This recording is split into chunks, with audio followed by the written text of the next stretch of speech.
Before I do start this video, make sure to use my TCG player affiliate down below if you're looking for any of these singles that I talk about today. Also, this channel is sponsored by Arcane Fortress. If you're looking for the best deck boxes around, make sure to use my link down below in the description to check them out. One other way you can support the channel is by becoming a patron. There are some great benefits of being a patron to the channel, such as giveaways, deck advice, and more when you do join. Hey, what's going on YouTube? This is Devin coming back at you with another video today on PubStomp MTG, and in this video today, I'm going to discuss with you a deck tech around Ulalek Fused Atrocity. And this deck is going to go full degenerate. It's going to focus on a high powered theme. Of course, since you are in 5 colors, you could have basically all the best cards in your deck. But of course, you want to have the right type of cards and right type of synergy with the commander. So let's first read what Ulalek does. So Ulalek Fused Atrocity is a 5 color commander, but in each individual color, you can pay a colorless option, which is pretty neat because if you wanted to go 2 or 3 color with this card and go colorless options with the rest of those colors, you totally can.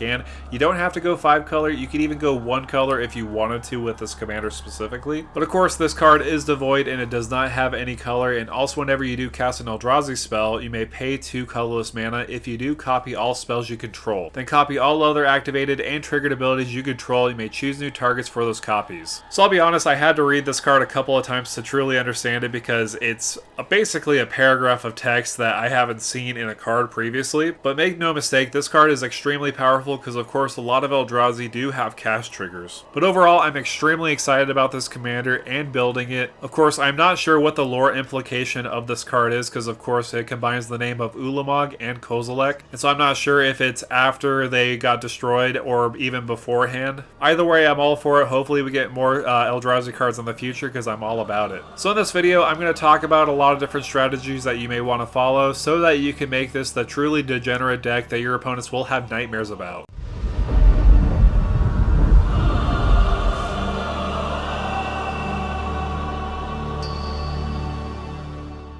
Ever since their introduction, the Eldrazi creature type has been a big fan favorite for their eldritch horror themes. Of course, you do have the titans of the Eldrazi named Ulamog, Kozilek, and Emrakul. In their first introduction of Rise of the Eldrazi, these have been a staple in many different formats. As many of you already know, Emrakul the Aeon's Torn is banned in Commander, so I can't talk about it too much, but the other two are available for us to take advantage of. Both Ulamog and Kozilek do have Annihilator 4, and they both have that ability when they're put into a graveyard from anywhere, its owner shuffles their graveyard into their library. It's actually kind of good against mill strategies, of course, because people try to win off of mill, and if you do have a big giant Eldrazi Titan in your library, they're not going to be able to mill you unless they exile it somehow. All these Eldrazi Titans have pretty crazy cast triggers. For example, Ulamog destroys a target permanent, and Kozilek does draw you 4 cards. This synergizes perfectly with our commander because, of course, when we cast an Eldrazi spell, you may pay 2 colorless mana. If you do copy spells you control, then copy all other activated and triggered abilities you control, so those are all triggered abilities on the stack that you could double up by paying 2 colorless mana. So instead of destroying 1 permanent, you destroy 2 permanents, and instead of drawing 4 cards, you draw 8 cards. You could also say that for the next iteration of the Eldrazi's with Ulamog the Ceaseless Hunger, Kozilek the Great Distortion, and Emrakul the Promised End. Ulamog does have the upgrade of exiling 2 target permanents, so if you double the ability with your commander, you could exile 4 target permanents. And with Kozilek, it's not going to really make a difference because if you fill up your whole hand to 7, you're not going to use that secondary trigger, so that's not really that important with this option. And with Emrakul, it's so mean because you can take control of people's turns. Of course, they will get an extra turn after that turn, but you probably mess them up so much anyways that it won't really make too much of a difference. And now we have a third iteration of all the Titans: Ulamog the Defiler, Kozilek the Broken Reality, and Emrakul the World Anew. I will say these are pretty crazy. These are new cards, so I'm just going to read them as they are. I'm not going to focus on trying to summarize them with the previous ones. So Ulamog the Defiler for 10 mana does read: when you cast a spell, target opponent exiles half their library rounded up. It does have ward, sacrifice 2 permanents. Ulamog enters the battlefield with a number of +1/+1 counters equal to the greatest mana value of cards in exile. And Ulamog has Annihilator X, where X is the number of +1/+1 counters on it. And it is also a 7/7, but really it's not going to be a 7/7 for long because of course when you cast it, you're going to exile half a player's library. So this is a very nice ability with Ulalek Fused Atrocity because we could copy that trigger and exile half a library of one player player and half in the library of another player. Or if you really want to be mean, you can half then half again with another player. I could only think of nightmare scenarios where somebody has like a Galta in their library and then they exile it, then you decide, oh hey, I put 12 1/1 counters on Ulamog and it does have Annihilator 12. Outside of that specific scenario, I don't think you're really going to whiff off of Ulamog because of course you're exiling half a library. It's not likely you're going to exile only lands, so most likely you're going to exile something big there and buff up Ulamog and get a lot of Annihilator. But now let's take a look at the new version of Kozilek, the Broken Reality. For 9 mana, it's a 9/9. When you cast the spell, up to 2 target players each manifest 2 cards from their hands. For each card manifested this way, you draw a card. Other colorless creatures you control get +3/+2. So if you're wondering, that does include devoid creatures like our commander, so our commander will become a 5/7. If you don't know, Kozilek is actually my favorite out of the 3 Titans, so when I saw this, I was super excited. Of course, it has some amazing art, and I do think potentially this could be extremely powerful. So what's very neat about this version of Kozilek is you could target yourself and another player. If you wanted to target 2 other players, you totally can, but I would recommend targeting yourself so that you can put 2 big Eldrazi's face down, and they will be 5/4s, and those other creatures your opponents put on the battlefield will just become 2/2s. Not to mention, for each card that were manifested, you get to draw a card, so potentially you get to draw 4 cards too. But this is pretty exciting because if anything else, you can manifest 2 cards from your hand onto the battlefield with Kozilek, potentially putting 19 power total on the battlefield. But let's move on. Let's talk about the last Eldrazi, and that's Emrakul, the World Anew. I do like this one. This does have a little drawback of sacrificing all creatures you control when Emrakul leaves the battlefield. Outside of that, this is pretty cracked. When you cast a spell, gain control of all creatures target player controls. So if you copy this ability with your commander, you get a gain control of all creatures that 2 players do control. It does also have flying and protection from spells and permanents that were cast this turn. So basically, this is going to be very hard, and I mean extremely hard to remove. And it does have Madness, pay 6 colorless mana. So again, these Titans are pretty crazy. I love all these Titans for what they do. I personally like Kozilek the most, maybe Ulamog second. I'm not a big fan of Emrakul's, but each of them are pretty good in their own right. But since this is a high-powered deck, we're really trying to crush our opponents because that's what the Eldrazi do.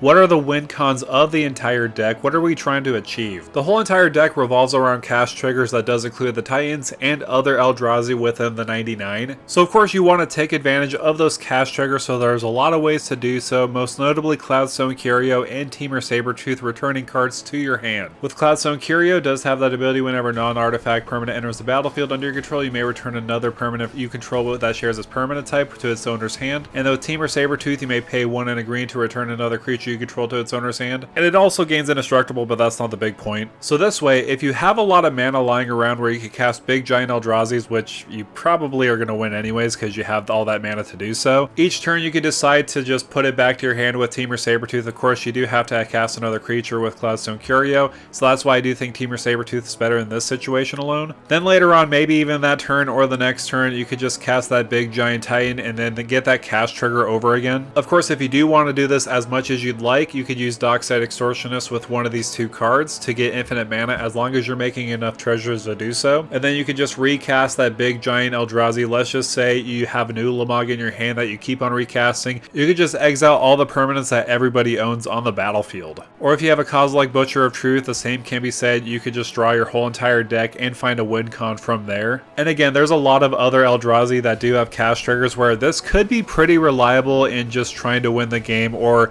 really just trying to make your opponents quit the game. Let's just be real. Again, this is a very degenerate deck, and we're going for full degeneracy in this one. If you don't want to use a Dockside, you could use something like a Savala Heart of the Wilds and a haste outlet, let's just say Rhythm of the Wild. You could go back and forth with Temur Sabertooth and Savala Heart of the Wilds as long as it does have haste on the battlefield, and you do have a big giant creature on the battlefield enough where you could tap Savala Heart of the Wilds for a lot of mana, return it back with Temur Sabertooth's ability, and then recast it over and over again until you get infinite mana. And then what you can do is have one of those big giant Eldrazi to then go ahead and recast it over and over again, putting it back to your hand with Temur Sabertooth's ability. Of course, since you are in a 5-color deck, you could basically add any kind of combo you'd like to win the game. Of course, I wanted to focus it on more Eldrazi themes because of course we are doing a lot of cast triggers, so I thought this would be the best scenario where we could take advantage of our Eldrazi casts. And I do want to focus on another subject. I want to focus on casting things at flash speed with all those triggers on the stack. So going back to Ulalek and making sure I'm wording this correctly, whenever you cast an Eldrazi spell, you may pay 2 colorless mana. If you do, copy all spells you control. So if you do take that into consideration, copying all spells you control, we could absolutely take advantage of casting things at flash speed that are Eldrazi's. So to give you some examples, Emergence Zone, Skittering Cicada, Liberator Urza's Battlethopter, and Gandalf the White, all in their unique way, provide our spells flash speed. The best options though would be Skittering Cicada and Liberator Urza's Battlethopter, mainly because you can cast colorless spells as though they had flash. That does also include all our Devoid cards because they are technically colorless even though they have a color in their identity. But you're probably thinking to yourself, why would I want to cast things at flash speed? Well, let me give you an example. You have your commander out on the battlefield and a flash enabler on the battlefield as well, and you go ahead and cast a Desolation Twin. It'll have that cast trigger on the stack by making a 10/10 colorless Eldrazi token, and also Ulalek has that ability that'll trigger on the stack too. You could pay into that activated ability, but you can wait by flashing in something in response. You could flash in another Eldrazi, say for example like a Void Winnower. Ulalek will trigger again, and you could pay into that colorless mana cost so that you could copy all spells that are on the stack, including that Desolation Twin and Void Winnower, and getting all the triggered abilities as well. But of course, who has like 21 mana lying around? It's very rare that you would see that. I just wanted to give you that specific example. Also, an important note about Ulalek's ability is the fact whenever you cast an Eldrazi spell, so it's not just creature spells, there are a lot of spells that are Eldrazi, like instant and sorceries or artifacts or enchantments, so you can easily take advantage of those as well. However, now I do want to talk about other Eldrazi, not just the big three that we do know and love. So let's first talk about one of my personal favorites. Harrogast Erupting Nullkite is incredible in this deck. Of course, we have a lot of high CMC Eldrazi in the deck.